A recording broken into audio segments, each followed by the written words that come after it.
Okay, I think we've got everybody in. Good morning, everybody, and welcome to today's webinar on the living wage business bites. Really good to see so many of you here. And in true school style, we're going to be going through quite a lot in a very short space of time, but hopefully you'll find it quite useful. Really giving an idea about what living wage is, understanding more about things like the Living Wage Foundation, and linking it in particularly with our People Matter Charter and the commitments that we're looking for industry to pick up around labour practices within our industry. So I suppose the first thing is to sit there and say hello. I can see we've got a reasonable number on, about 41, and the numbers are slowly going up, which is good. So some of you, I hope, will have been to this sort of event before, but you'll be aware that it is a business bite rather than necessarily a workshop, but we do still encourage you to get involved. From a perspective of housekeeping, because we do have housekeeping at these events, if you've got any problems, any technical difficulties, you can't hear me, you can't hear any of our speakers, if you put a question into the chat box, we've got our lovely Rosie, who is becoming our technical guru, and she will be able to help you understand how to get them sorted. Also, although this is not a workshop, so we haven't got exercises for you, we have got polls. We are encouraging you to put questions in. So if you do, please put them in the chat box and we'll be moderating them all the way through. We also will be setting up after each speaker an opportunity to speak. To put questions in and answer them directly to the speakers, but we'll also be having a mass sort of opportunity at the end to ask her any questions from the wider panel. So please put the questions in. It's what makes this quite interactive and interesting, and get involved in the polls. They'll be embedded into the presentations for you as well. We will be able to make this presentation and webinar available. So you may have seen some of our past ones available on the school to just watch. So if you are having any technical issues or you want to circulate it to the wider group, then this is going to be recorded and we'll send any links out to all the attendees afterwards. But do keep your eyes on the school because they'll be publicised on there and actually on YouTube as well. And as I mentioned, we have polls, so please do join in. So what are we going to be covering over the next sort of hour and 50 minutes? I'll introduce you very quickly in a moment to who your speakers are going to be. I'm going to be tying this into the People Matter Charter, and in particular the commitment specifically relating to living wage. So I'll give you a bit of an overview. If I've got anybody on here who's already heard it all before, apologies for that, sort of. But if you haven't, then at least you're going to get a good idea in terms of why this is important in the grander scheme of things and what we're trying to achieve.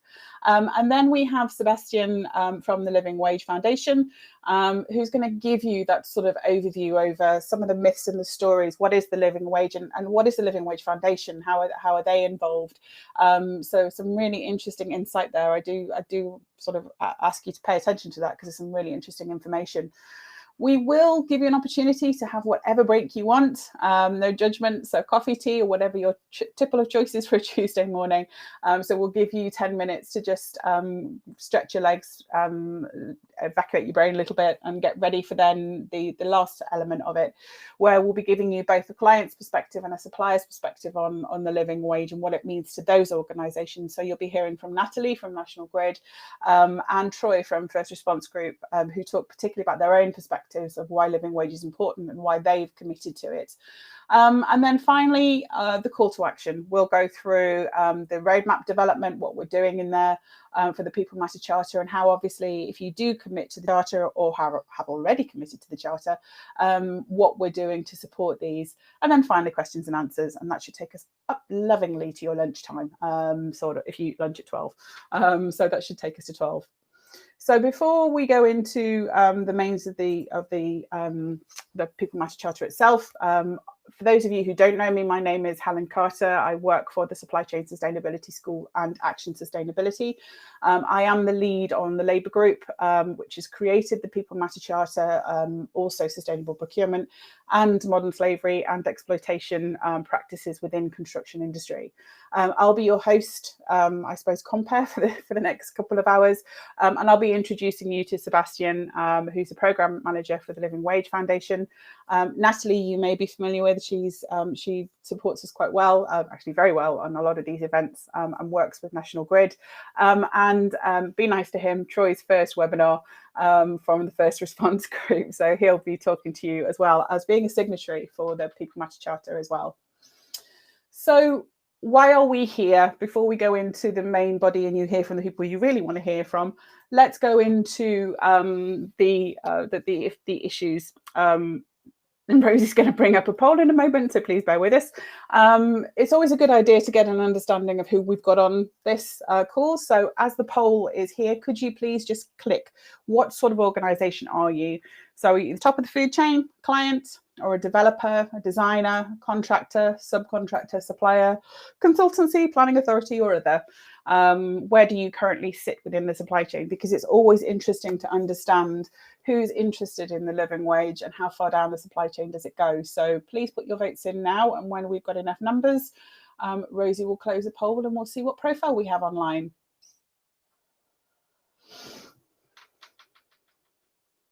Brilliant. Okay, so let's have a look. So we've got some designers on. Welcome. We've got some clients. That's really good news. But mainly contractors and subcontractors and suppliers. So that's also really, really interesting. So it'll be quite interesting to see soon in terms of the scope of how many of you are committing to the living wage or interested in that. I think we have a second question. Rosie, so if you want to go through to the next poll question, please. Okay, so the reason for this is not only is it Living Wage Foundation or Living Wage Week this week, that's the real reason, but actually we have got the People Matter Charter that we've issued through the school. So again, can you please vote where you think you currently sit? So have you heard of the People Matter Charter? Nope, no idea what it is. Yeah, I've heard of it. Or I've heard of it, been on some events, but my organisation is not a signatory, or I've heard of it and my organisation is the signatory. So let's have a look and see how many of you are aware of the initiative that we've had in the school for the last 9 months. Thank you. All right. Okay. Okay, so no, 15 of you haven't heard of it. Good, you will have done by the end of today. Some people have heard of it, and we've even got a couple of signatories on board, which is really good news. So just look out for why this is important. Okay, so let's go into the next bit. So for those of you who've not heard of what the People Matter Charter is, I'm going to give you a quick explanation. I know that is not my child, although she just looked like that when she wants an explanation, seriously. In terms of the People Matter Charter, it was created specifically for the construction industry. We in the school had been dealing with lots of issues around labour standards. We recognise the challenge we have in this industry around recruitment, around skills, around engaging people into our industry as we see more people leaving than coming in. We're also dealing constantly with issues around equality and diversity. We're dealing with issues around skills and training and how we can ensure that we have the right skills in our industry, as well as obviously the procurement mechanisms that go in. So the group came together to try and find ways to sort of deal with this thing called people, probably our best asset in our industry. And we came up with this charter. Now, as a leader of this group and working with these amazing partners in the school, it is kind of hard to say I hate charters, because I do. Charters are actually completely useless if not founded properly and given some serious thought. So what makes this charter really interesting is that we're asking organisations all the way up and down the supply chain, whether it's suppliers, whether it's subcontractors, whether it's small organisations, whether it's clients, to commit to the charter. But this isn't about writing your name on the bottom of a piece of paper. It's about saying, I'm going to be able to evidence this. And we're working really hard as a group to be able to go through a huge range of issues that relate to people as part of workforce strategies to deal with the challenges that we are experiencing and will continue to experience over the next couple of years. So the charter is a piece of paper. It is a series of commitments, some of which we're calling intents. These are areas where we are asking you to come with us on a journey. We are asking you to think about where you might sit in this roadmap and all the other cliches I feel like I'm using in terms of we're doing the basics to eventually being leading edge. And there is no mechanism here for you to have to achieve a certain number of levels. as long as everybody's legally compliant is the starting point, really. So the intent pieces might be around equality and diversity, around skills and training, around workforce culture. And the one we're particularly going to hear about today is obviously commitment 4 around living wage. And at no point are we saying in this charter that you have to sign up to the Living Wage Foundation. She says, this Sebastian's probably going to scowl at me, but that's the journey we want to get you to. That's where we need you to eventually be, or decide whether that's something is an option for you. And that's the reason for today.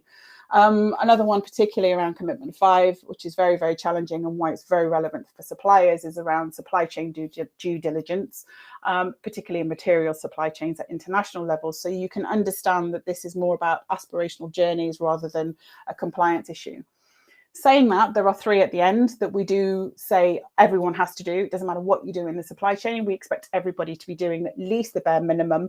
And that is around the requirements side of things. And that's right to work, response in terms of due diligence to ensure there is no modern slavery, and the very, very political and hot potato one that we still struggle with a little bit in the Labour group over sort of payment mechanisms and how you ensure that your supply chain is given access to the right benefits and the right payments, and whether you do use umbrella companies, whether they're legitimate.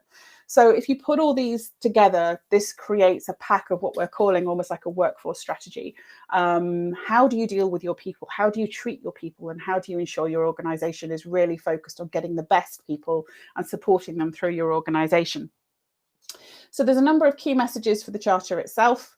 Number 1, it is voluntary. I know that some of the Labour group, and we have a huge range of contractors, a couple of clients, of which Natalie is one, who've created the charter and actually signed it. Nobody at the moment is mandating it, and we don't want to go into that phase of mandating it, because it's about bringing the people along with us who understand the journey. It is about you understanding where you sit and where you want to go. It's for anybody who employs people. So it isn't just about labour agencies. How you achieve the different levels against the charter is personal to your own organisation. You may never get to level 5, and that's fine. And committing to it is free. All you need to be able to do is commit that you are looking to implement it, support it and promote it. And we've got a number of things that organisations have to do. So if you're interested in becoming part of the charter, and we currently have, I'll show you the numbers in a moment, about 67, which is actually really good considering I think 80% of this charter has been in lockdown. So it's been a really good turnout from that perspective. All we ask organisations to do is commit to 3 things: that you'll embed the requirements within your own organisation, and it is proportional. You embed whatever is right for your business. That you then work with your key supply chain. So we are looking to do the key connecting the tiers of the supply chain, that domino effect that we're looking for, and maybe getting those to sign up. And that at the moment you will be providing a case study within 12 months of becoming a signatory. We have a roadmap, which I'll talk about later on. That will become automated, hopefully in the next sort of 6 to 8 months, and that will become another part of the engagement. But we'll obviously be working with groups to illustrate that over time. So very quickly, before I hand over to Sebastian, we currently, as I said, have 67 signatories. And if you can look at your screen and squeeze your eyes at it, because there's quite a few logos on there, you may recognize either your own organization or somebody that you work with or a client. But the beauty, I think I'm really proud of personally, is that we do now have some connectivity in supply chains. So we do have National Grid, we do have Scape Group, we have some clients who are now sort of asking for this to be disseminated into their supply chain. We've got major contractors, we now have labour agencies underneath the major contractors, we've now got some subcontractors as well. So we're starting to see how we can influence standards within the supply chain, and that's what this is about, trying to improve our industry and make sure that we can actually start to be seen as an industry that's nice to work for and engage with. As I've mentioned, you can see the supply chain, so clients, contractors, suppliers, plant hire companies, subcontractors, labour agencies, and for the designers on the call, yep, you're in there as well. So we even have designers in there committing to this. So it is a full coverage of the supply chain, which is really good. I'd like a few more suppliers, I'd like a few more designers, but we're looking to try and get as much penetration into the supply chain as we can. The other thing that's kind of interesting is this breakdown in terms of SMEs and non-SMEs. So actually, when we go into who's signing up to this, there was a perception that this is for the big boys. It's not. We've actually got some SMEs who've been really, really vocal about how useful it is as a mechanism for setting their own workforce strategies, thinking about how they manage their people and having that more holistic view. So it's actually something that suits everybody. And the flexibility of the charter is that you don't all have to adhere to the same evidence. The evidence is relevant to what you're doing as long as the outcomes are the same. That's what we're looking for, really. And then this isn't a club. I know sometimes how the school is perceived, but actually, again, we have a 50-50 split between people who are partners of the school and actually those who are just members. And if I'm honest, I want to see the members getting bigger than the partners. Eventually, we'd like to get all the partners signed up, and that's what we're working towards. We currently have around about 100 partners in the school. But actually, what we're looking for is more members, because that shows that we're starting to get it penetrated into the supply chain, which is where we want to get it. So before I hand you over to Sebastian, we'll pick out the one bit that we're particularly interested in today, and that's commitment number 4. And the commitment number 4 is an intent, as I mentioned. So it is about you determining where you currently sit in the pay scale. And I appreciate as we get into tiers of the supply chain, it gets more complex, it gets more difficult, the business case gets harder. And obviously with the margins in our industry, it gets really, really difficult. Hence why I'm really pleased that we've got people like Troy today who can talk to you about the realities a little bit further down the supply chain. But the reality around the commitment is that what you're looking to do is evidence a plan towards paying the real living wage.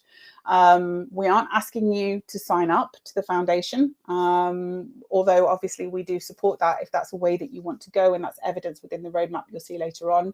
But what we're looking to try and do is make sure that people are being paid both legally and fairly.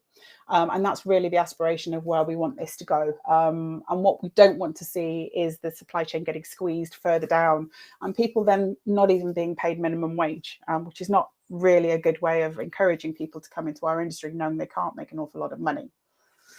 So before I hand over to Sebastian, let's have a look at our final poll, and then we can hear about the living wage and what it is and the foundation. So Rosie, can you turn over to the poll? So let's have a look. Are you a living wage employer? No. Or we comply with legislation and pay minimum or national London living wage. We pay the real living wage. We pay the real living wage and ask our supply chain to also pay it. I have no idea. It could be another one, be honest.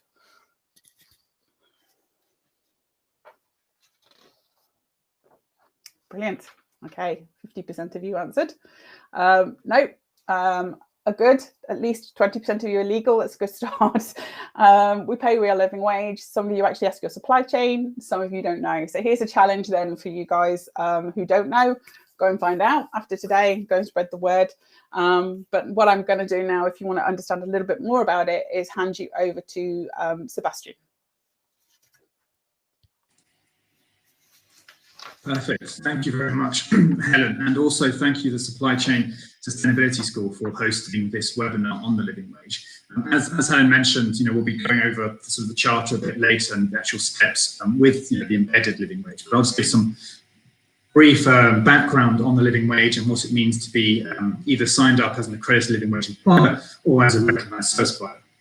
So to start with, what is the living wage? Well, it's a voluntary rate of pay distinct from the government's national living wage. It's based on people's everyday needs. So this is your sort of day-to-day costs, school uniforms for growing kids, but also unexpected costs, like, for instance, your boiler breaking or an unexpected dentist trip. And it also should provide extra time with your family, as you might not have to do 2 or 3 different jobs. You can just survive on the one. So what is the difference between the real living wage and the government's national living wage, which does come up sort of time and time again in this sort of crucial question? So there are a few differences. So first, you have the government's legal minimum wage, which is for anyone who's aged 21 to 25. And as you can see here, it's £8.20 an hour. Then you have the government's national living wage, which is the legal minimum for anyone over the age of 25. And that's £8.72 an hour. And those are both since April. And then so that and being different from the real living wage, the real living wage has a few differences. So one, it's for everyone over the age of 18. And the second part is that we have 2 distinct rates One for the UK, which is £9.50 as of this week, being Living Wage Week, where we've just announced the new rates. And then for London, we have a separate rate for the sort of higher costs of living in the capital, which is now £10.85. So I suppose going into a bit of the background of the living wage and where did this all start? So the living wage started, and the campaign for the living wage started in round about 2001 in the East End of London. And this was when the East End of London was getting quite a lot of investment and a lot of redevelopment was going on. However, not all of that financing and money was going to sort of the local communities. And so a range of community organisations from, community organisations, local schools, religious institutions got together. And, and the vast majority of the people from these communities were, sort of cleaners, security officers, and so on. And they started thinking of a campaign of trying to get a real living wage. And so over the course of about 10 years or so, a number of organisations started to guarantee the real living wage to some of their employees, well, to all of their employees. But this was done very much as sort of like a, they sort of said they pledged it online and to their workers and so on, but this wasn't sort of concrete enough. And so in 2011, the Living Wage Foundation was set up to actually formalise the process and set up formal accreditations. And so that's when we set up the Living Wage Employer Accreditation, which we now have over 7,000 living wage employers, and I'll mention a bit more about the accreditation afterwards. Following on from 2011, and around 2014, there was a lot of understanding that although a lot of low pay comes in the sort of service provider sector around cleaners, security officers, and caterers, it was very difficult for these types of organisations to sign up as living wage employers. So in 2014, this is when we set up the recognised service provider scheme. And so we'll be hearing a bit later about the two different schemes from Natalie and Troy in a bit. And I'll give over a bit of a brief explanation of the two accreditations. But this scheme was particular for organisations who, when it came to contracts with clients, didn't have always the final say on how much the cost of the contract would be, and therefore on how much they could sort of regulate pay for their staff members. Bringing sort of fast forwarding to 2020, as I say, we now have just almost 7,000 living wage employers from across the network. And this has brought in, even over the last year, and obviously we recognise that times haven't been easy for a lot of organisations and for a lot of people and their families this last year. But even over the last year, since around March, we've actually seen another 800 accreditations as well. So although things are difficult, there are some organisations who are able to do the right thing, and they are signing up to it as well, which is absolutely brilliant for for their workers. I'd just like to now that I've sort of given over that sort of background, just like give a brief video which will go over a bit about businesses from across the UK, but also some worker testimonies.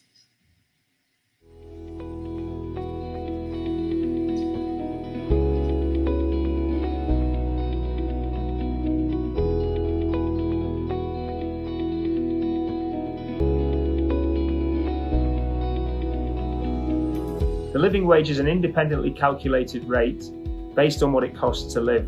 Across the country, thousands of employers have taken up the scheme to ensure that they can help their employees keep their heads above water financially. It's calculated to ensure that working families can afford a basic minimum standard of living. This involves asking the public what they think that standard is, and then our role is to figure out how much people need to be paid to meet that standard. So that includes looking at how costs vary across the country and for different family types. And then after doing a number of calculations, we end up with a single number for London and the rest of the UK.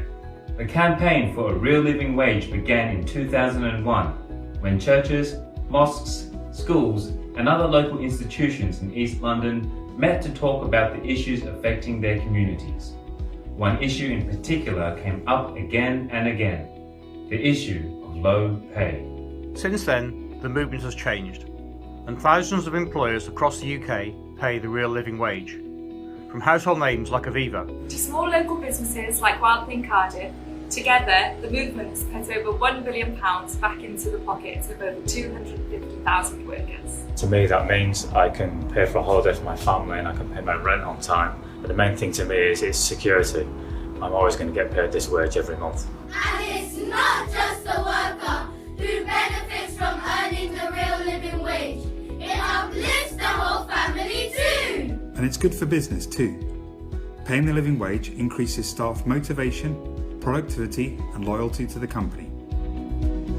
We're proud to be living wage employers who are committed to doing the right thing by our workers.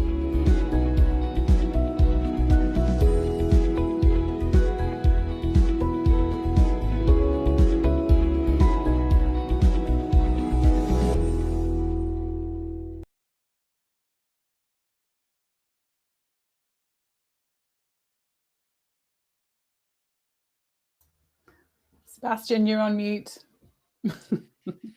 Thank you, Helen. Yes, I was expecting that to happen. Yeah, so as you can see there, the video it's showing that it benefits employers and also employees alike. So now I'll just go over quickly the different types of accreditations that we have on offer. So the first one is living wage employer accreditation. And so National Grid, our living wage employer, and they'll be giving a bit more, Natty will be giving a bit more information about that in a bit.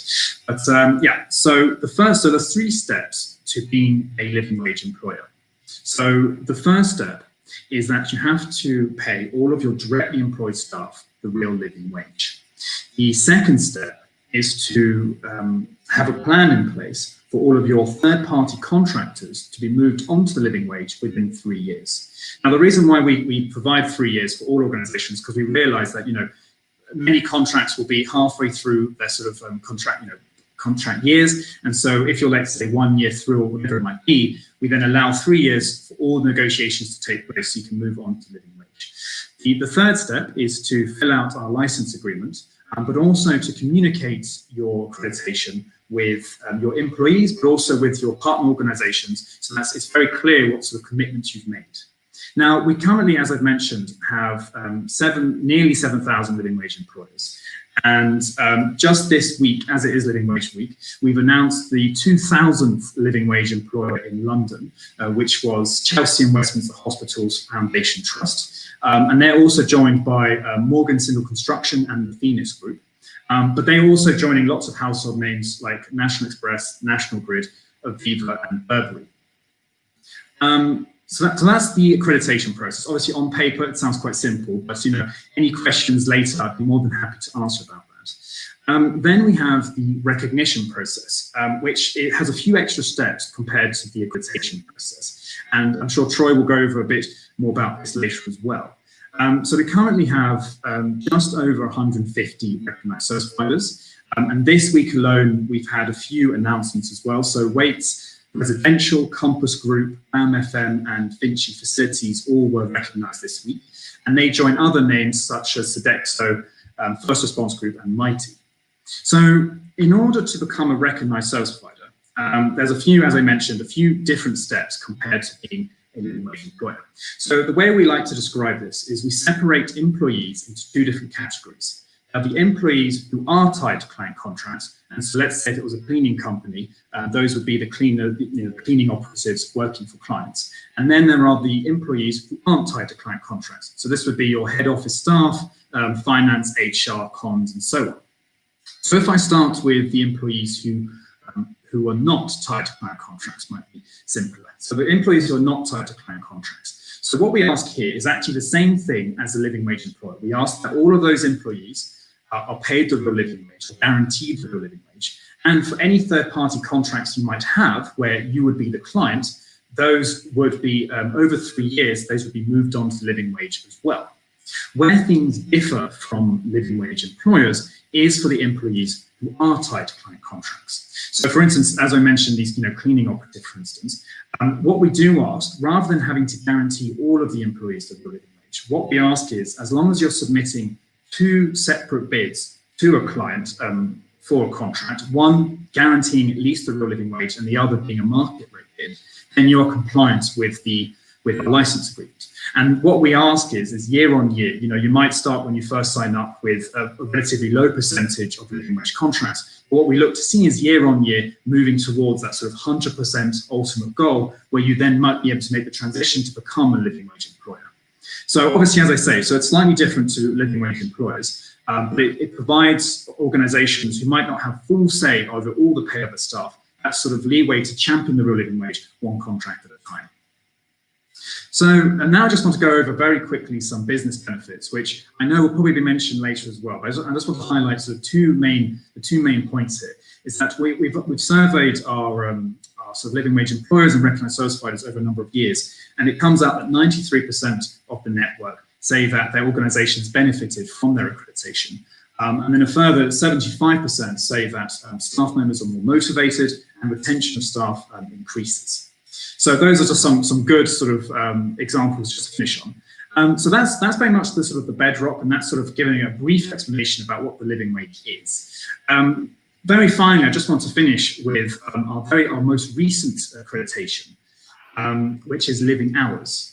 So our living hours accreditation was actually launched last month, and with two of the first accreditations, which were Aviva and Standard Life Aberdeen. So living hours has four simple criteria in order to become a living hours employer. The first one is that you have to already be signed up as a living wage employer.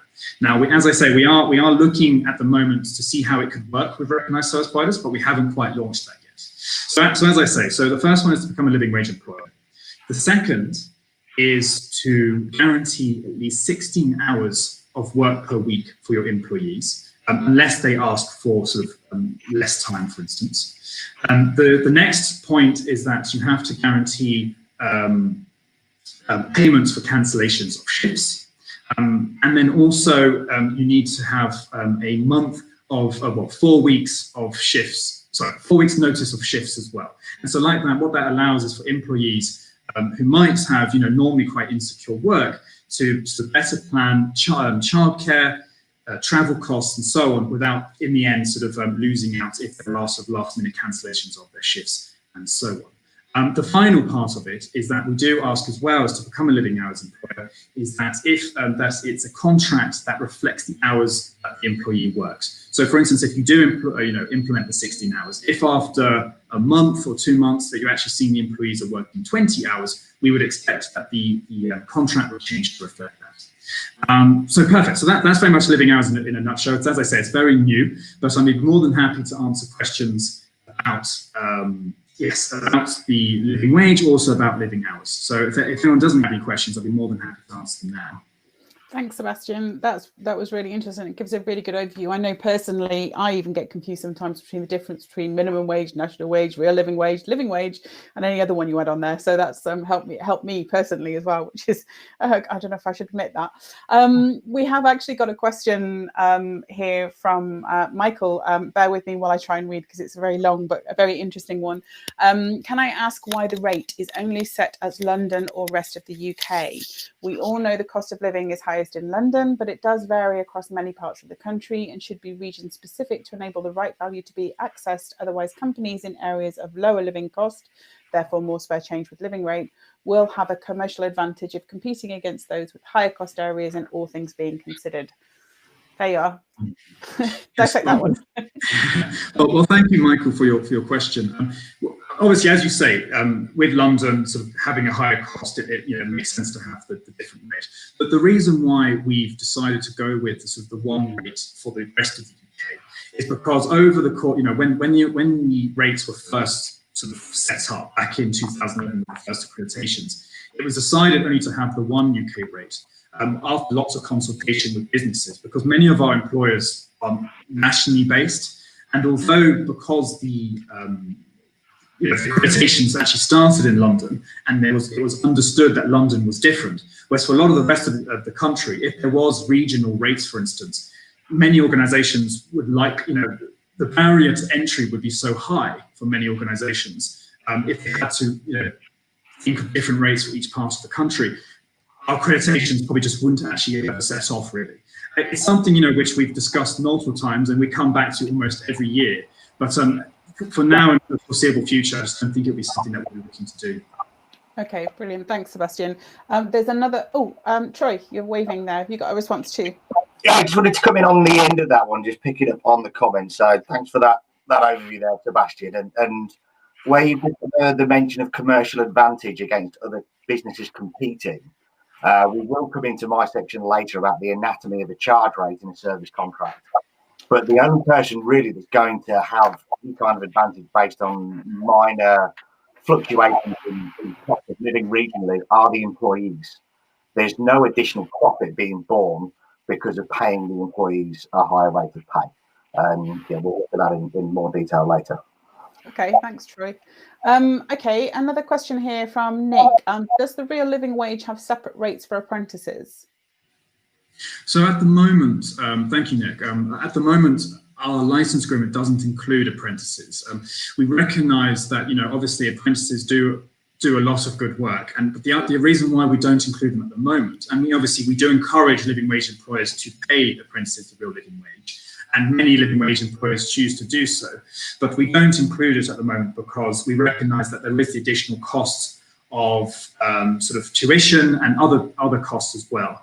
And there's also in thought, when we're speaking to employers, when you're having apprentices working alongside other employees who might be also on the living wage, who might have already gone through their apprenticeships and have a few years of experience, it's about sort of creating that sort of fairness as well. So it's both, basically, it's the sort of balance between those two, really, why we've made this decision. Okay, thank you, Sebastian. And one final question: is the living wage based on where the company is based, or where each project is, or where the employee/subcontractor lives? So I'm assuming that's based on the different rates, if it's either London or not London. So that would be that's usually based on where the employees will be working. Right. And so if the company is based, let's say in Surrey, just outside London, but majority of the time employees are having to commute into London, the higher costs of transport, the higher cost potentially of their lunch, or whatever other costs they might have to go through while they're in the capital. That's why we would expect them to be paid the real living wage while they are working in the capital. And similarly, if you're based in the capital, but people be working outside, it would go the same way. Okay, fantastic. Jane, I think you'll get more insight into your question in a moment when we speak to Natalie about a client's perspective. But just for Sebastian, can you sign up for accreditation before all your suppliers are signed up? Jane's part of the Environment Agency, and she's just ensured that staff and temporary staff get the real living wage, but not started yet looking at the supply chain. Yes. So if you can sign up as long as you're directly employed staff are paid the real living wage, you can start the sign up process. And all we ask for is, as long as we can see that you have a plan in place for your supply chain to be paid the real living wage over 3 years. And as long as you provide us with that information about when those contracts are going to change to living wage, then yes, you're more than welcome to sign up. I would like just to, I suppose, stress the point as well, because sometimes this isn't always clear. Your supply chain, they don't themselves have to become accredited. It is purely the employees who work on your contracts. So we've heard sometimes in the past that people, they think they have to take all their supply chains to accredit with us as well, and then that isn't the case. Brilliant. Okay, thank you, Sebastian. A question here from B. Is there a separate rate for graduates? There isn't a separate rate for graduates. Anyone over the age of 18, the assumption being, if from 18, your life could be similar to any other age. It's the same rate of pay. Yeah, brilliant. Thank you, Sebastian. I think that was really useful. I'm going to take a little bit of a break there. We'll give everybody an opportunity to go and get a coffee in a second. But I think what I took from that, and I think it's really interesting, is the discussion that we have a lot in the construction industry, particularly about, well, our client doesn't allow us to pay this sort of rate. It's all the client's fault. Sorry, Nat. But I think what's actually really nice here is the fact that this is about organizations saying that they want to aspire to be in that space. So the flexibility now of the two different schemes, allowing you to either say we can do this, or at least we're going to try and influence the conversation. Change happens when you start to speak more and more about these issues. So the ability of, well, I'm going to give 2 quotes here. This is the one I'm going to do, but I'm going to put it on you clients to tell me you don't want us to pay our supply chain fairly.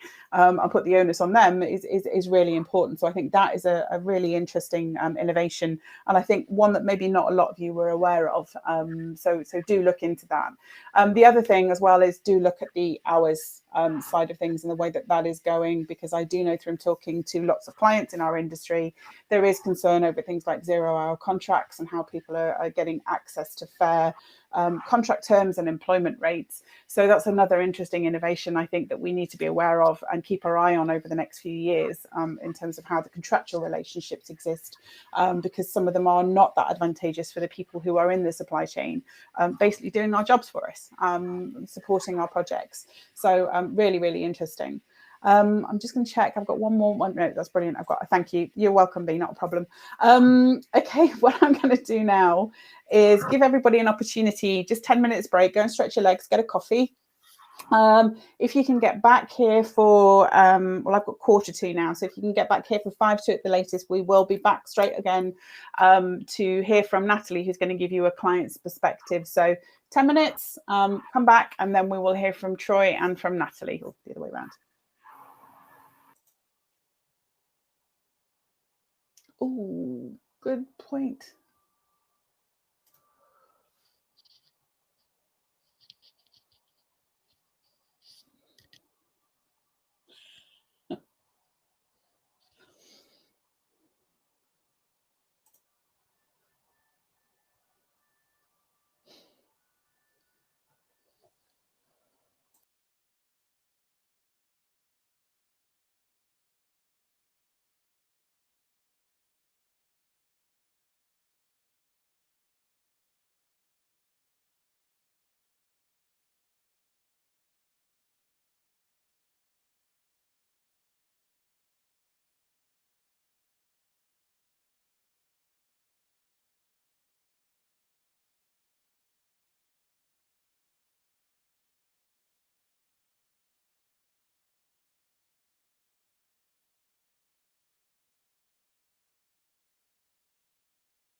Okay, I have 10 minutes on my watch. It's now 10:53 and we finished at 10:43. So hopefully you've managed to get your bacon butty and your coffee and teas, things you needed to refresh you.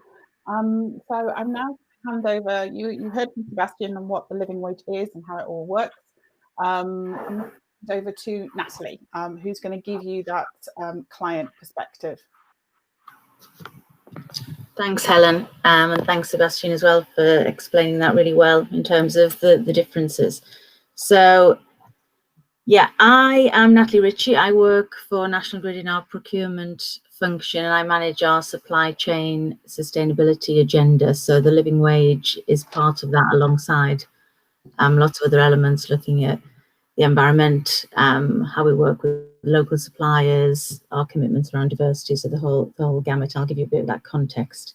So I'll run into that in terms of where we stand as National Grid, and then I'll get into some of the detail in terms of the living wage commitments. National Grid have been living wage accredited employers since 2015, so we've had a while to sort of look into that and work to what Sebastian was talking to in terms of that 3-year plan to embed that into our supply chain. So then I'll touch upon what we're looking to do now in terms of verifying that and making sure that it's actually happening with some of those suppliers that we work with. So in terms of context, hopefully you all know what National Grid is. I joined National Grid 3 years ago and probably didn't really understand exactly the nature of the business, but we're very much just the infrastructure and transmitter of electricity and gas within the UK. In the US, we have quite a different model, so we're more at the consumer-facing end. So this is just a bit of a slide to give you a bit of that context as an organisation. In terms of responsible business, that is the remit that I have within our procurement function, as I said, and we're trying to position that alongside industry standards and where this agenda is going. So this slide is just trying to give a bit of context in terms of referencing the United Nations global goals. The 17 goals is probably an image that many of you are aware of. A lot of organizations are now positioning their sustainability strategies around that agenda. Investors are asking us a lot more questions around this. Still very much focused on the environmental piece, but they are asking questions around the societal impact, and National Grid is really starting to look at that and try and put in place a strategy that can evidence, you know, the good impact that we can have and the influence we can have at that client level. So to that point, in October of this year, so just a month ago, the 1st of October, we launched what is called our Responsible Business Charter. So I can send a link to this after the event, but this was launched, as I said, a month ago. There's quite a lot of communication that's being planned around this.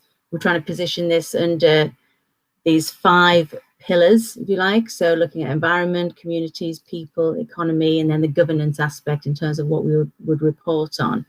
And under the economic element in that section 4, the living wage commitment is a key part of that. So not only within our internal staff, but within our supply chain as well. So it's very clearly referenced in that charter. This slide is the strategy that I work to currently, and it needs to be updated to more clearly reflect the charter. But as you can see, I've been working to this for the last couple of years, and the elements are pretty much aligned with the charter already. Social, economic, environment, foundation, you know, you could classify as the governance piece.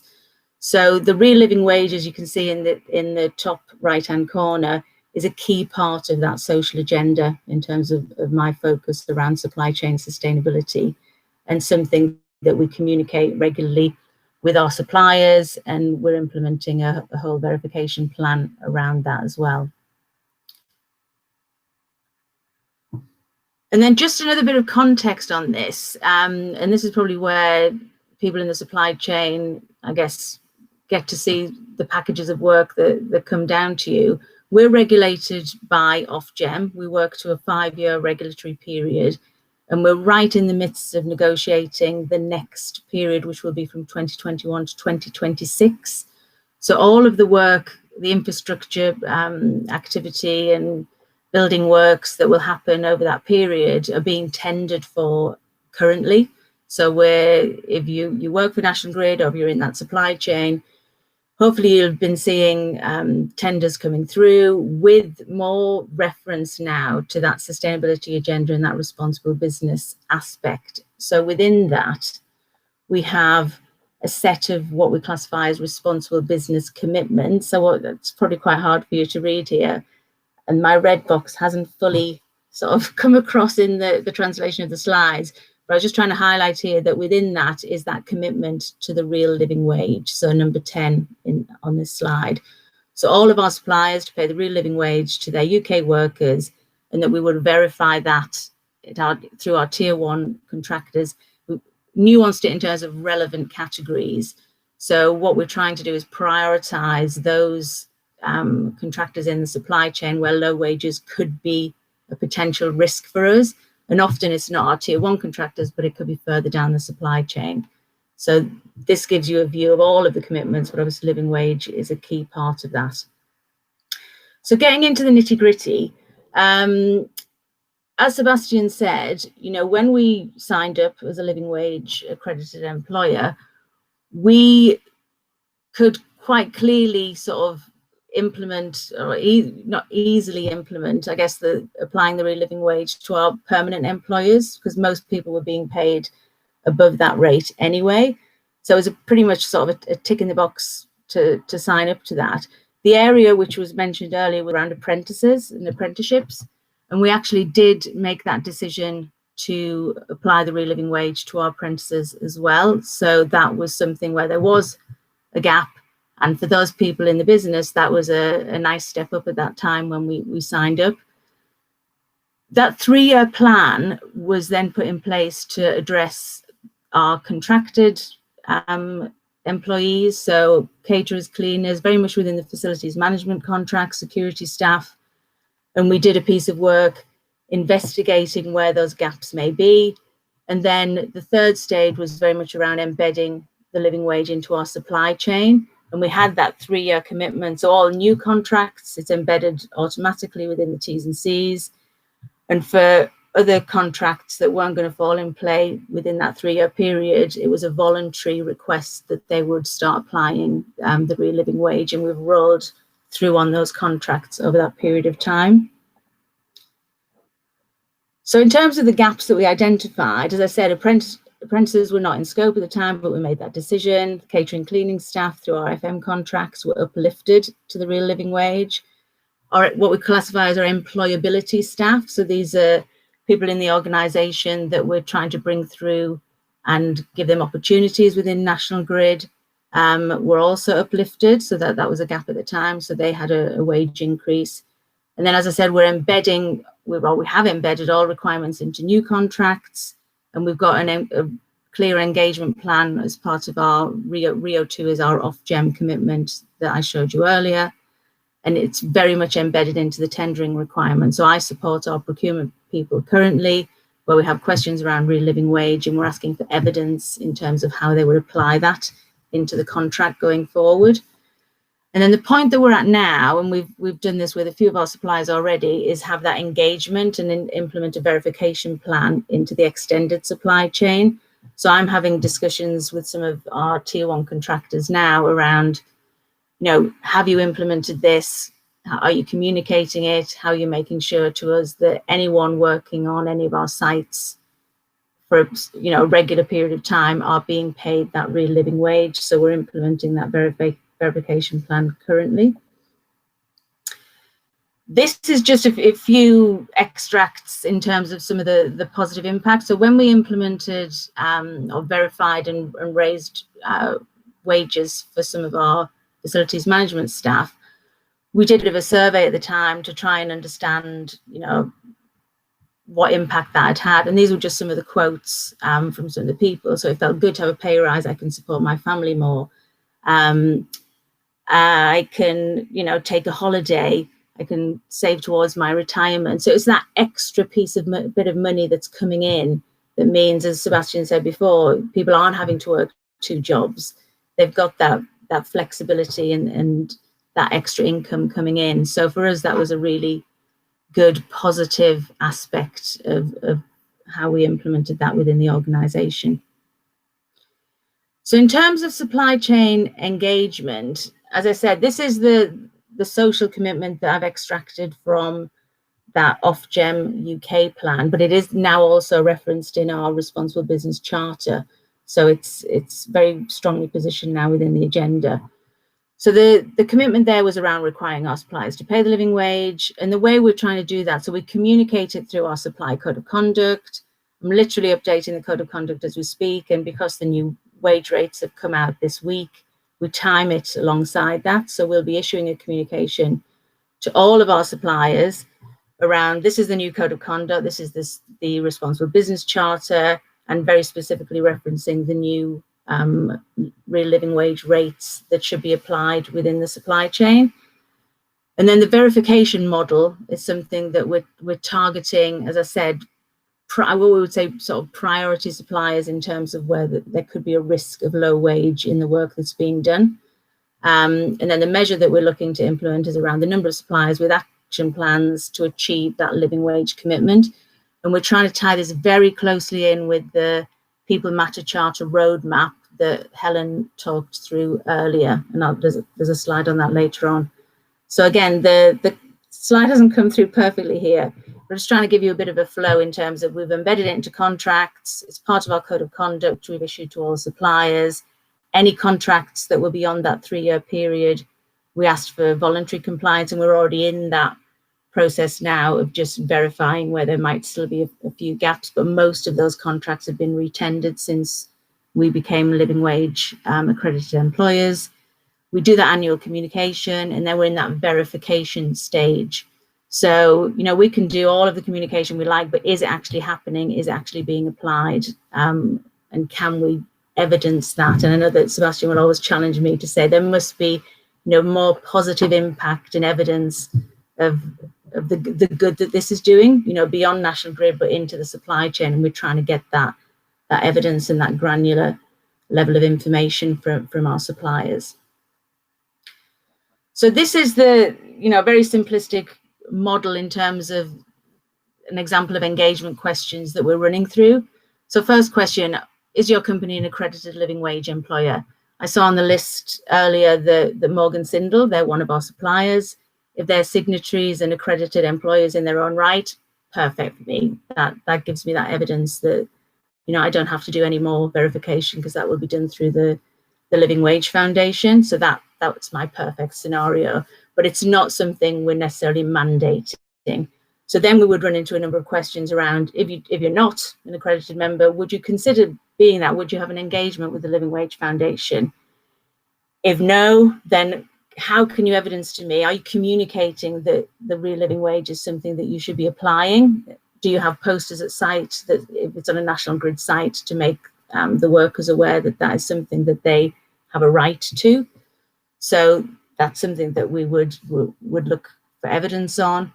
And then we're getting into, can you give us any evidence that that living wage is being applied?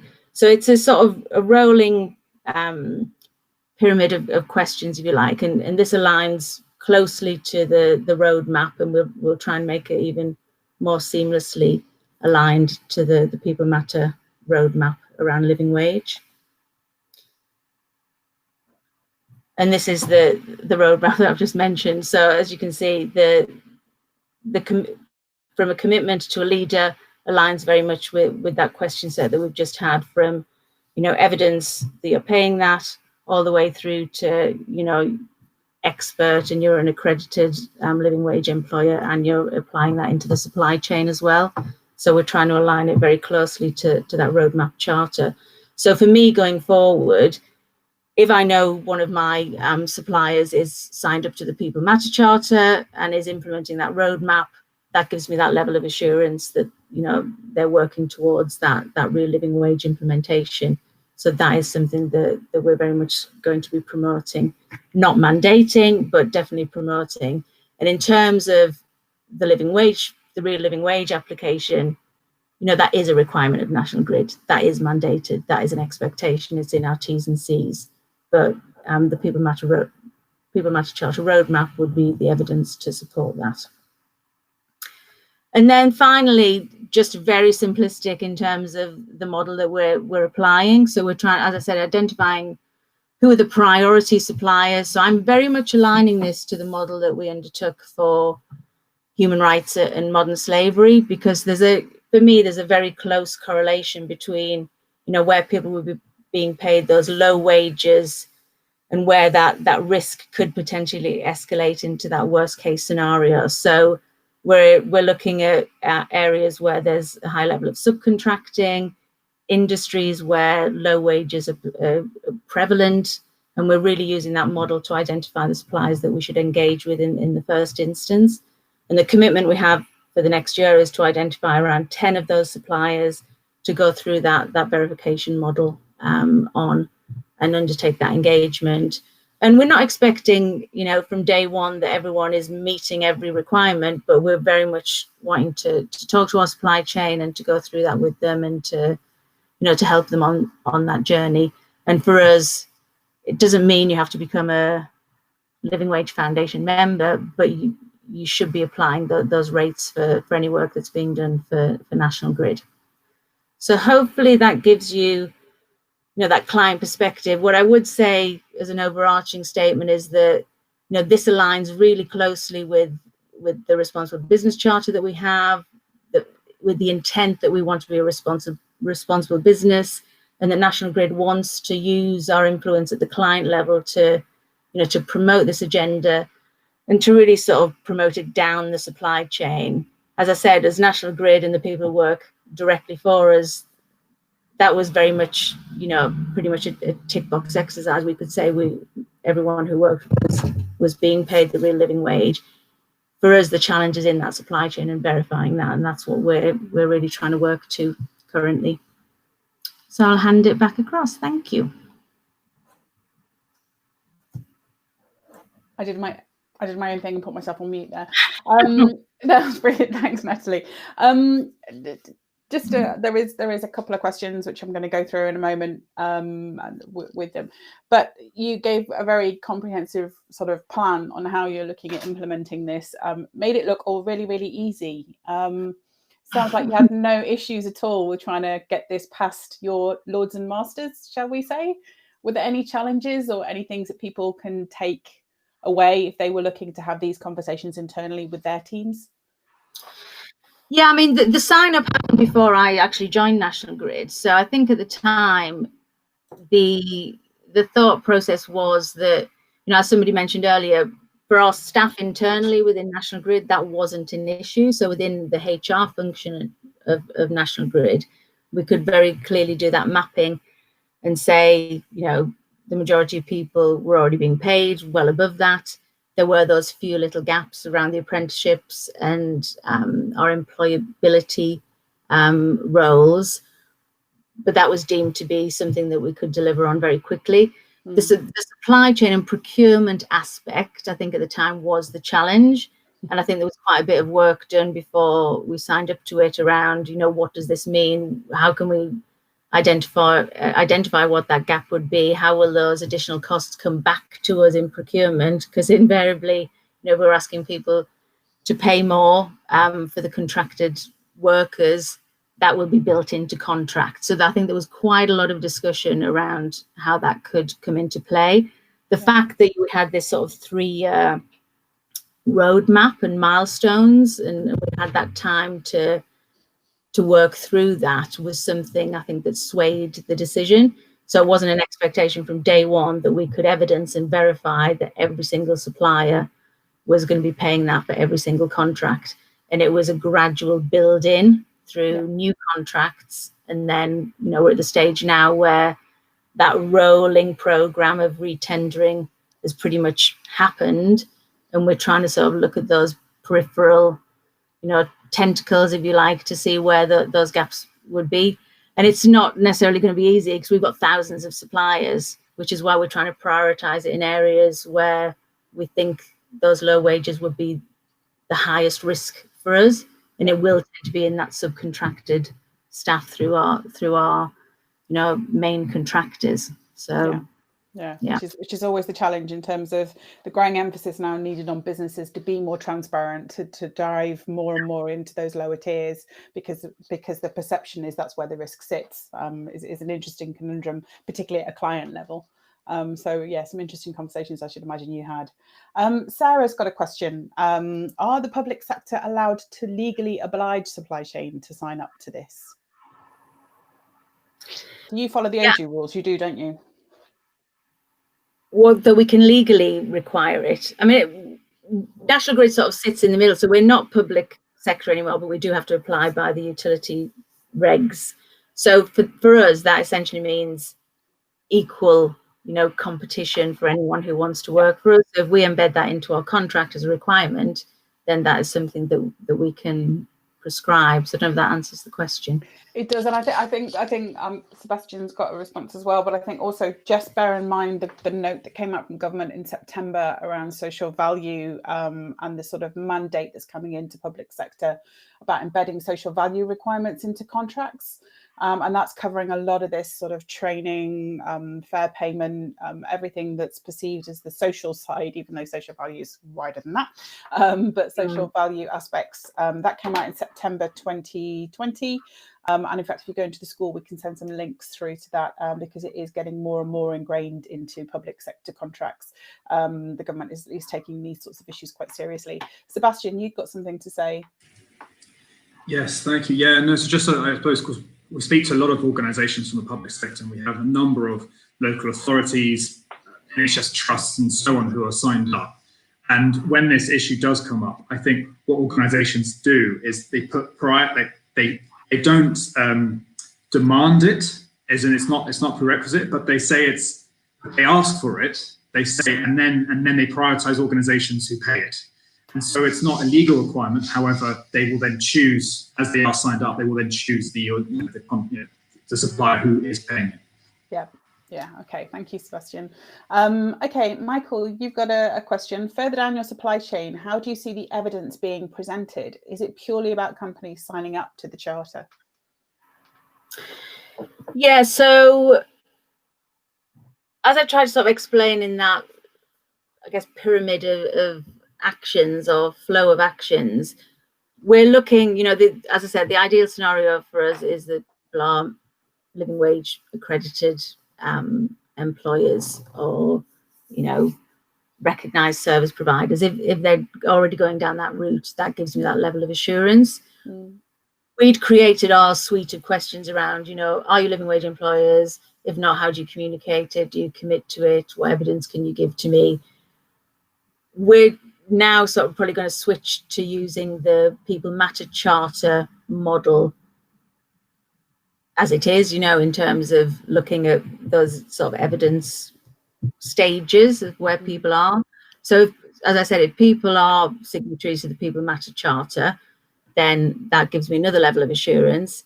We wouldn't mandate it, but if they use that same model of sort of verification and evidence, then I would look for that to give me, again, some level of assurance and verification that is being applied. Now, for National Grid, it's a requirement. So, they'd have to give me evidence that the real living wage is being implemented for those workers. They wouldn't necessarily have to be signatories to the Charter or Living Wage Foundation members in their own right, but they'd have to give me the equivalent level of evidence that it's being applied for the National Grid contracts. Hopefully that makes sense. It does, and I think what's important to stress, both about the People Matter Charter, about this, is that I can feel some of the pain probably transforming down this airwaves, going, oh my God, more stuff to sign up to, more things to do. But I think the reality, particularly around the Charter, is that what we're trying to do is bring in organisations like the Living Wage Foundation. If you're doing this, you're evidencing it. If you've got Achilles, you're evidencing it. If you're signing up to the GLAA construction protocol, you're starting to do evidence. So the idea here is that what this is trying to do is provide an umbrella and give you an evidence base that you can then provide your clients, and actually more importantly the procurement teams, because talking as a procurement professional myself, it's an absolute nightmare trying to navigate what the difference between policies and evidence and what's going on within those spaces. So by bringing all these things together, by bringing all of the different accreditation schemes, by bringing in those under this umbrella of the charter, what we're trying to do is saying, look, we're not asking you to do anything more than you're already doing. And what we can do is use that evidence to really get to understand how you treat your suppliers. So Morgan Sindall, I hear, have signed up today. Great. But Natalie should be able to then ask the question of Morgan Sindall, right, show me your action plan. Show me what you're doing in your supply chain. And that starts to help those transparent conversations. But the supply chains, yes, Michael, it's a long journey. In terms of connecting those dots, and it's not just the living wage you need to be thinking about. It is obviously, as Natalie said, things like exploitation, payment terms, skills that then disseminate into that supply chain, and that can only come through asking for evidence of the individual tiers, which will happen by connecting those dots. Hence why it needs to be a longer journey. Does that make sense, Nat? Yeah, and I think I just want to sort of emphasize, we're not saying you have to sign up to the Living Wage Foundation, you have to sign up to the charter, but it does make it easier for me, if people are, but you'd have to give me evidence in a very similar way. So if you weren't signatories to the People Matter Charter, I would still want to look at, you could use the roadmap model without being, a signatory, if you like, and still give me the same level of evidence to show that you're applying that real living wage piece. Yeah. And I think one of the things that Natalie's emphasised quite in here, it's about your risk. It's about focusing on areas as well where you do see that there is a potential. So again, the long journey you need to take on this is risk proportion. It's about understanding where you think there are some issues. So low skilled, low paid trades might become your top priority, as Natalie's sort of said that she's done, Sebastian's intimated, and I'm sure Troy in a moment will talk about a similar approach. It's not the blanket approach, which does help that connectivity in the supply chain. Yeah, and that's definitely the approach we took. So the first contracts we looked at were our FM contracts, so caterers, cleaners, security, and those are the ones that we had those discussions with our facilities management supplier, who thankfully managed all of that suite of roles, and they were able to evidence to us that was being applied. There were a few little gaps that we found at the time, and that's where we got that positive feedback, where those wages that were then uplifted, and we do that on an annual basis then to make sure that is being applied. The other areas now we're going to look into are in the construction sector, so we're looking at, as I said, our main tier 1 contractors, and thankfully that the likes of Morgan Sindall are going down this route. That's great for us. We'll then do work talking to similar organizations around how they can evidence in a similar way what they're doing. So that's what we're looking at now. Brilliant. One last question from Sarah, and this might be for Sebastian and for Natalie, actually. What support do you give small or micro employers? And I think this probably leads into Michael's bit as far as you get into those small. Have you had any engagement yet with those sort of really, really small organisations, Natalie? And if not, Sebastian, have you heard anything from those guys on how they've implemented this, if they have? So Natalie first, I suppose. Yeah, and I'm presuming sign up to the Living Wage Foundation. Yeah. We're talking about the charter. We in some ways it can sometimes be easier if you're a small employer in terms of being able to sign up, and Sebastian may correct me if I'm wrong, but the complexities of your own workforce and applying the real living wage is sometimes easier. So you'll find a lot, quite a few. I think in the video there were some SMEs in there who've signed up and been able to do that. We haven't engaged directly, but interestingly, the whole SME and small business agenda is a key part of our responsible business charter, and having closer contact with some of our local communities in the areas that we work. For us, we tend to go through our tier 1s who then might subcontract out to smaller organizations, and if people wanted to talk to us about how we've done it, then we're happy to do so. But Sebastian has probably got more direct engagement with SMEs that he can give information on and help. Yeah, no. So interestingly, In terms of support that we offer for SMEs, I mean, we are always willing, if an organization gets in touch with us and would like to know how to go through the process and so on, we always provide support on that nature. As you sort of mentioned, Natalie, I would say that if an organization can do it as an SME, then it is usually easier if they're smaller. Interesting enough, although we only really ever target large organizations when we are having conversations and looking to see if organizations want to become living wage employers, 80% of our network are SMEs. And so it is very much possible for smaller employers to do this. And usually if it's only a handful of, if it's one cleaner, two cleaners, it depends obviously the size of the organization, but if you're talking cleaners usually is the or security for an office, you can just have a very simple conversation around that. So yeah, I'd say it definitely is possible for SMEs to sign up. Brilliant. Okay, thank you, Sebastian. I'm gonna pause the questioning there because I'm now going to hand over to Troy, who's been sitting very patiently to provide an overview of sort of a supplier in the supply chain. So we've heard from Natalie from a client perspective, but now let's hear from Troy on sort of a supplier's perspective. You're on mute, Troy. Now I'm not. So I say morning. Thank you, Helen. So yes, I'm here to talk about it from a supplier's perspective, from a tier 2 contractors and down. So First Response Group are a recognised service provider working with the Living Wage Foundation, and we'll come into that shortly. So for those of you who don't know who we are, I just wanted to give a quick introduction. We are a facilities management business specialising core in risk and security management. Group turnover approaching 34 million now, protecting around 600 locations nationally. People and technology integrations is where the focus of our business is, in driving those kinds of efficiencies and building new sustainable models to deliver facility services. We have over 750 employees now across the group, running across 8 locations. And within the group, we do have First Response Group, as some of you might know it, plus a Scottish business delivering FM services out of Aberdeen called Apardian, Robinson's Mechanical, Electrical and Air Conditioning as an M&E contractor, and we also have, in its first year now, a rail labour supply company, Gemini Rail. So people are really at the heart of everything that we do. The vast majority of what our business functions in is frontline services.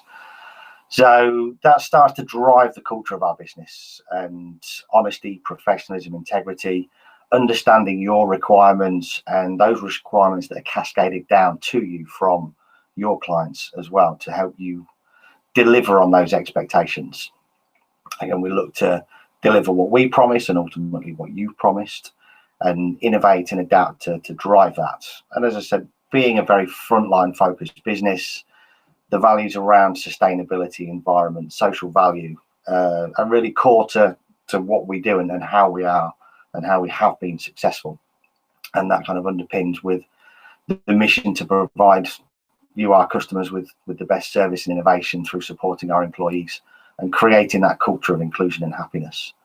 And that is really what led us on to looking at the initiatives that we could introduce through our CSR platforms. And top of the list there is being a recognised service provider, looking at tackling low pay in the service sectors. And part of what we're going to look at in the next few minutes is how low pay impacts in the service industries and how that's kind of disseminated through the supply chain and some of the good and bad practices that exist. Armed Forces Covenant, naturally within the security industry, there's a lot of ex-service personnel. Again, a big commitment that we've made is to make sure we're supporting those service persons that are either transitioning out of the military into public life and commercial working, and those that are serving in things like the TA. We've been working with the Sustainability School for years now. So yeah, we've achieved our gold status with the Sustainability School and worked through matters around the FIR campaign. And when Helen's introduced the People Matter Charter, it really does just chime with who we are, what we're doing, and what makes us as a business sustainable, which is our people and the local economies and those circular economies that we all deal with. And then we are signatories to the construction protocol. So again, being labour providers in the construction industry, that's a big area that we do want to focus on and help with supporting the industry in getting better. So where we come to next is the living wage. So fantastic announcements this week of the increase to £9.50 being the national rate and £10.85 as the London rate. And a little known fact there that over 70% of cleaners and security staff in the UK currently earn below the real living wage. So it is a low paid industry that we're working in for facility services, and that's where the recognised service providers movement really comes in. So our commitment and the commitment that we look for with all the recognised service providers in the team is that we pay all of our permanent staff a real living wage or higher. So we're looking at central staff, administrators, customer service staff, control room supporters, regional supervisors, all of those kind of core employees that aren't tied to a customer contract, because we'll come into later where that comes down. Then we do provide all of you with a price proposal that includes that either market rate based on a national living wage or the real living wage proposal. It gives you that option to make the decision as to what's right for you as a business, what works for your project, or what fits in with the commitments that you're making. And then we actively promote this to our suppliers and to our customers alike. So what I'd like to just kind of get onto here is a quick polling question around the rate of pay for security staff. So if we could throw that up, please, Rosie.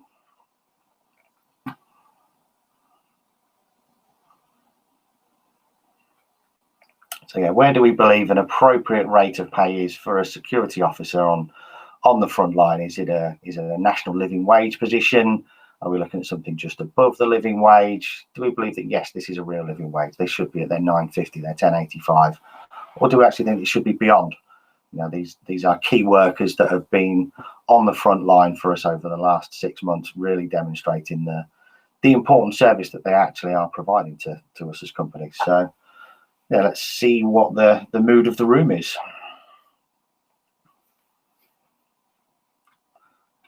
Okay, so we have got 31% think it is a living wage job and 37% think it's beyond a living wage. Okay, that's impressive. Thank you very much.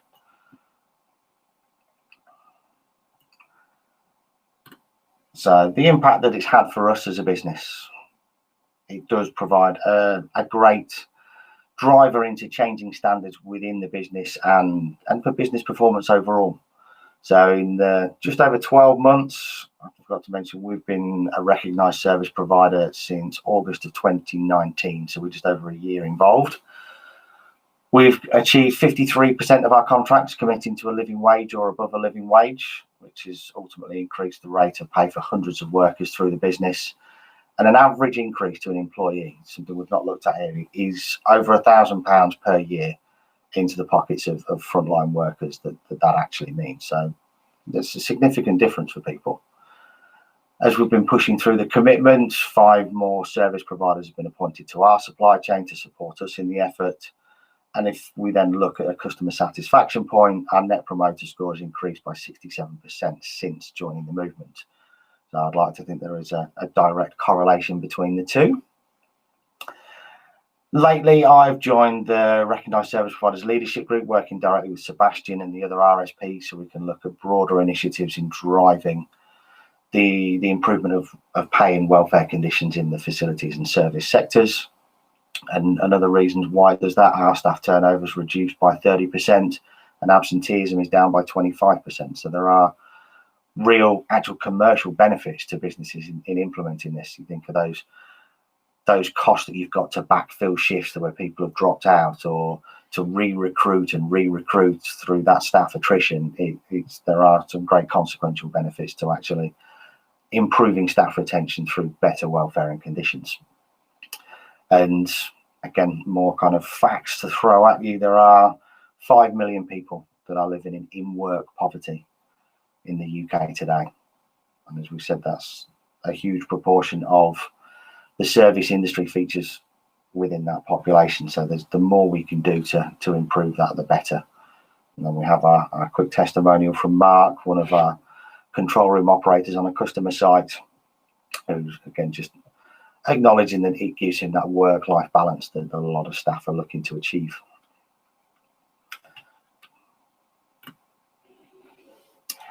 So having a quick look at the private security industry, it's an industry that comes under the spotlight and gets a bit of a rough ride sometimes. So let's kind of pick out what the makeup of our industry is. And yeah, there's over 4,000 companies currently operating in the private security industry.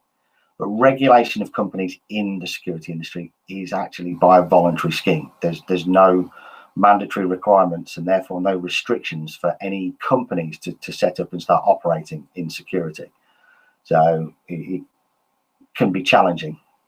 So the SIA, as you may all be familiar with, the Security Industry Authority, are the regulatory body working through the Home Office to regulate the private security industry. There's currently about 850 approved contractors through the scheme. So that's around 21% of the companies operating in the space actually being regulated. And it's only those ACS companies that are assessed against the standards that they operate for in around the practices of employment, of welfare, of employee conditions.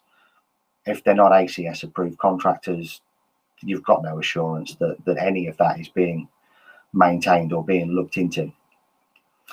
And then of the 850, there's about 120 of us that are living wage companies. So again, the number starts coming down, and that's where the team at the Recognised Service Providers Leadership Group are looking to drive that engagement in the industry. We've got approximately 3% of representation in the marketplace that are working to these standards. So it's a movement that we do really need to drive, and that we're looking for you as an industry, as procurement professionals, to support us in pushing that movement. And we'll have a look at why this matters. So if we can start with another quick polling question. Employment status of security staff. So do you believe that they are PAYE employees, or is it acceptable for your security officers to be self-employed or sole traders, working through PSCs, whatever mechanisms you want to look at it, umbrella service, payroll companies, or should they be employees?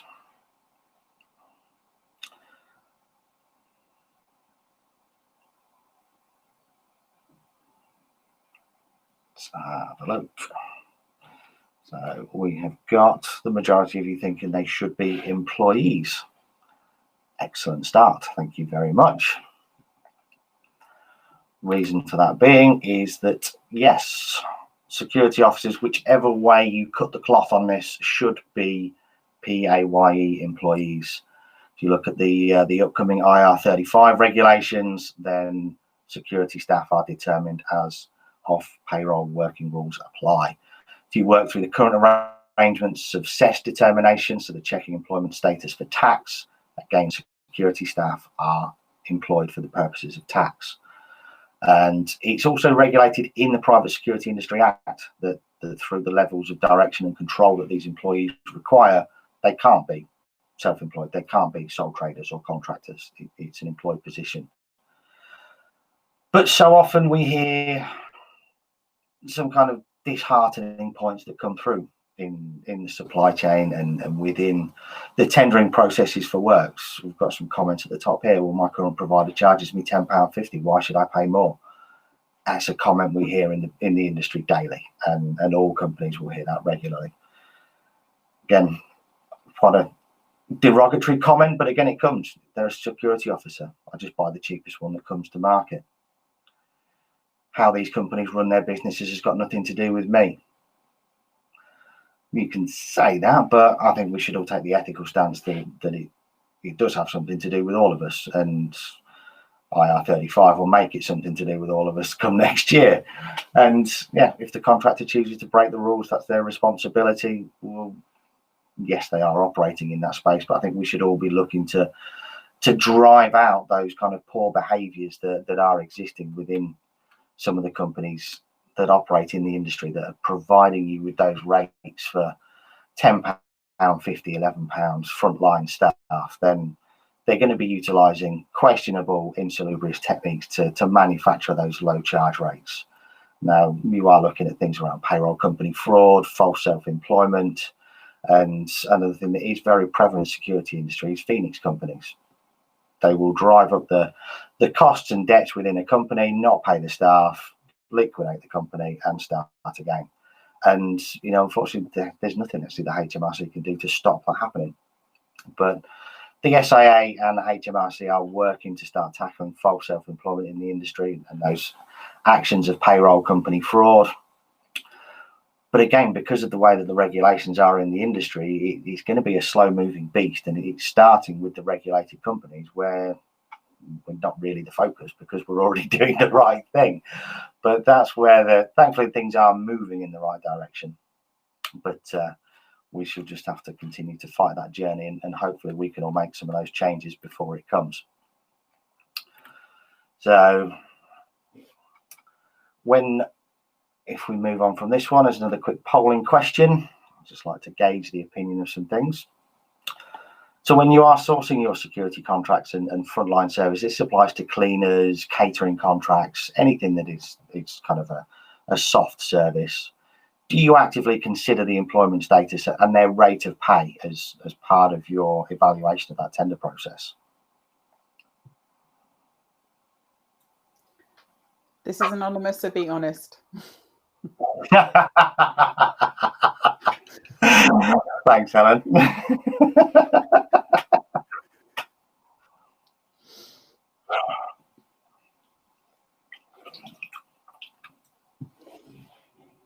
The honesty, it's a split room. So, well, hopefully we can start to change that perspective. And there are a number of factors that I'd like to kind of bring to the attention as to some of the considerations that do need to be made. Obviously, when we are looking at those low costs, then we are encouraging more insalubrious behaviours that have that negative impact on social value, and they're detrimental to the local economies that these service contracts are delivering in. So let's have a quick look at the anatomy of a charge rate. If we take on the left-hand side here, the GLAA's charge rate guidance issued in March, giving us the breakdown of each of the minimum wages based on apprentices up to age 25 plus, so you're £8.72. So if you start working through those, your employer NI, holiday costs. If the employers are a levy contributor, then there's going to be an overhead there, but not applicable to everybody, so you don't have to always apply that. But pension should always be there. Again, statutory sick pay contributions, these kind of employment rights that we want the staff to all have. And just a guideline overhead cost for actually managing and operating a business. You consider the welfare of a lot of these guys being lone workers. We've got to manage those welfare conditions, and the GLAA and the Home Office give us a modest guidance of 85 pence per hour worked to cover that frontline overhead. So £11.67 is the true cost of supplying a frontline worker. So how many of you have got contracts or had contracts recently where you paid less than that for security? Prove that over to a real living wage, £9.50, then we apply the same method of calculation to the direct costs, and your hourly cost to supply a real living wage employee is £13.02. In London, that's obviously increasing to £14.72. That's before anything like company profit, PPE, uniform, training requirements. None of those pieces are factored into this. This is just your direct cost to employ and supervise at a minimum level that ensures that they've got a maintained level of welfare. And if I just reference that back to the earlier question around companies having an undue commercial advantage where they work or where they operate, you can see there that it's not. You've got everything building up to your 1302 or your 1167. Anything beyond that is where they're commercially making profits.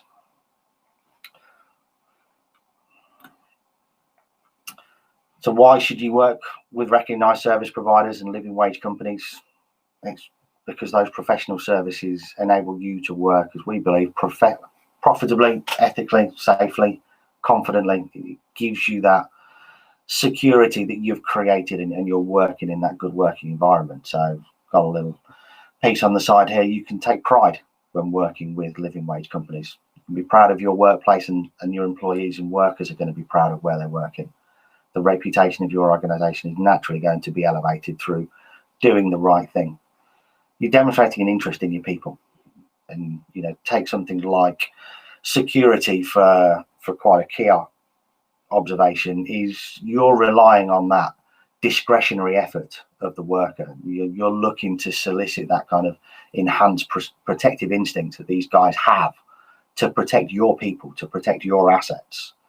And use a crude analogy, you look in that kind of driving the low pay, you start hitting the minimum wage, minimum efforts scenario. That's not conducive to really achieving anything that's of value and that is going to add value to your investments of taking these employees on. So let's get that dedication from our workforces. Let's make them feel valued. Let's exercise a bit of ethical procurement in these services. And together we can change the lives of the workers that are delivering these key services. So thank you very much for your time. Brilliant. Thanks, Troy. Yes. Thank you. I feel like we should stop there and all go now. Just do what Troy says, because he's completely right in terms of the purpose behind a lot of what we've been talking about today, the purpose behind the reason for the charter. If somebody did make a point, I think it was on Troy's earlier slide about, well, it's their business. I don't have to get involved, do I? It's just their business, their risk. And traditionally in construction, we're very good at risk dumping, passing the risk down the supply chain to somebody else and telling them it's their responsibility. Legislation is coming, guys, off the back of things like the modern slavery, around due diligence, around ensuring that people are protected in our supply chains.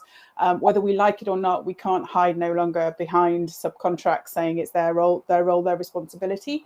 It'll take a while to come, but if legislation does come, admittedly it's starting in Europe, then actually, regardless of whether it's in your supply chain or you will have a responsibility to start taking these issues seriously. Also, movements in procurement are starting to get organizations to think more about the value proposition rather than just price. So Troy's already given the business case there of, you know, staff turnover, absenteeism, retraining, re-recruiting, all that costs an awful lot for your business. So actually taking time to think about how you treat your organization's people is really, really important. And we're seeing it, okay, HS2 on this call at the moment, but we're seeing it in HS2 in some large infrastructure projects where they're starting to say, we want you to have PAYE, we want you to control your people, we want you to have a vested interest in their well-being, hiding away from going down the supply chain. So it'll always be a battle, don't get me wrong. I've been called idealistic, and I am to a certain extent. But at the same time, the tides are slowly changing in our industry, and we have to keep recruiting the right people. I'm going to not give an opportunity to speak to Troy too quickly, because I want to do a couple of slides, and then we'll do a big questions, because there's a big question here, and also there's a question for Troy as well. So I'm just going to do a couple of slides to finish off, and then we'll go to some last questions. Two things to note. We had a comment from Natalie around the link between low pay and modern slavery and exploitation. The fact that you pay your employees a very low wage, or they tend to go in areas where they're low skilled and low paid. One of the things to note, particularly around modern slavery, is the profitability of modern slavery in Europe. Europe is actually perceived to be incredibly profitable for exploiters and controllers. And the reason is we pay quite well. I know a lot of people think we don't, but money, committing to things like real living wage, committing things to the minimum wage, you know, and better pays is great. But you have to tie that into due diligence processes to make sure that people who are being exploited actually get the money in their pocket. So don't use real living wage as that eliminates my issues around exploitation. tie it in with your due diligence processes to ensure that even though they're working really hard and getting the money you're rightly giving to them, it's not ending up into the pockets of their controllers. So this is why the charter was created, to show that sort of connectivity of all these different aspects around people. Real living wage is great, but you have to tie it in with things like the due diligence processes as well. So that's one thing to make you aware of. Natalie's also stated that we have the roadmap. So I'm very quickly going to go through this, and then I'm going to open it up to questions and also get your feedback. So for those of you who don't know, we didn't just create a charter and say, ta-da, there you are, sign it. We have got this roadmap that has been created, and at the moment it is an Excel, very big Excel spreadsheet. Can be a bit onerous, but I know Natalie's done it with her guys, and some of the signatories have. And it is about positioning where you sit. My advice to you all is that if you're at least doing level 1 on 8, on 5 or 6 of them, sorry, then commit to the charter. You are working in accordance with the way the charter is working, and look at how you can then improve year on year. And there'll be some areas where you may be way beyond level 1. Level 1 is what we call the beginner level. It's sort of like the legally compliant area. Level 5 would be, I'm going to give it my day job, come and talk to me about how you're doing it, and I'll let you tell everyone else how you do it, in terms of that sort of embedding. Nobody at the moment is mandating the roadmap. However, just for your information, we are going through a revision of the roadmap, of which Natalie has put up. So this is the current proposed wording that's going into the roadmap. We're automating it, and signatories will be required as a mandate to complete this as part of their signatories every year. So we're changing over the next sort of 6 to 12 months, not just doing the case study, but actually completing this online as well. All completely anonymous, but again, it gives us an insight into where people are, and obviously helps us start to improve the supply chain as much as we possibly can. So within the charter around the particular living wage, you can see that the journey that's been created here is designed specifically to help you understand from I'm going to the legal minimum through to eventually getting into that point where you may become a signatory or a commitment organisation to the Real Living Wage Foundation. But as Natalie has rightly said, none of this is mandated. You pick the journey you want to go through that suits the business. Although hopefully today both Troy and Sebastian and Natalie have eloquently described some of the advantages of going down that route for you as an organisation. So look out for notices on that one. We have got a couple of questions before I wrap up and do the feedback form. So I think this one's came off the back of yours, Natalie. There was a question here from Amelia. If our company wants to sign up to the living wage, is there anything from a procurement perspective we need to be aware of doing going forward in terms of procurement conditions? I understand requirement is not priority, but very important part of the selection process. Can you expand on the procurement aspect, please? Yeah, so I work in procurement, and we embed requirements into our tenders. So we have it in our, as I said, in our code of conduct. We have it in our terms and conditions. So it's something, you know, any supplier who wants to work with us is effectively signing up to when they go through the process. I also ask, you know, quite specific questions and it all depends on relevancy as well. So, you know, coming back to the point of, is this an area of potential high risk of low wages being an issue, then I would ask quite explicit questions around how they propose to meet our living wage requirements, how they would communicate it, you know, how they would ensure that that is embedded into their own processes. So, you know, if you're doing work for us and you're potentially subcontracting any of that work, we would expect you to include that in your own procurement requirements so that it flows down the supply chain if it's work being done specifically for National Grid. And I can send through, you know, examples of some of the questions that we put in place if that's useful. That'd be great. Thank you, Natalie. That'd be really useful. And we will send, obviously, the link to this presentation and video at the end of this session. So if there are any other things that we'll add to that so that you've got some information, that'd be great. I think this is one probably for Sebastian or Troy. Does sick pay have to be company paid or just statutory? Statutory. So again, what we're looking at here is getting. I'll elaborate on that. Thank you. We do want to do as much as we can to obviously support these employees, but a lot of what we're trying to drive here is again bringing those employees in and giving them those working conditions where a lot of them in my industry anyway are even working through self-employment. They don't even get basic sick pay. So the core requirement is that again everyone has got access to statutory maternity, paternity and sick pay. Brilliant. And if we can enhance that to full sick pay, then great. And yeah, everyone please do. Yeah, and that ties in quite nicely to our most contentious one, just because of the models of the construction industry and how we procure. But commitment number 8 around ensuring that everybody, regardless of what model is used to employ them, has access to all their benefits, regardless of whether you happen to be going through an umbrella company, whether you're going through self-employed. So trying to level that play field and make sure that everyone has access where it should be rightly given. And as Troy's already intimated, IR35 is going to make a massive impact on all of that going forward anyway. So it'll be interesting to see how the industry reacts to that, albeit IR35 has been in place, I think, in the public sector for probably about a year and a half now, around some of the public sector contracts. So that will be quite interesting. Hannah, I think your question around the minimum age for real living wage, if I've listened to this presentation correctly, 18, Sebastian, did I get that right? Yes, I answered that correctly. I was listening. And then actually, this is a question I wanted to ask, but I'm going to accept it and send it through. Troy, how have your customers taken to your business's position on living wage when in competition? I presume you've taken a blanket approach. Good question. And yeah, uptake has been surprising. So I'm going to be really honest here as well. And it's something that we wanted to do.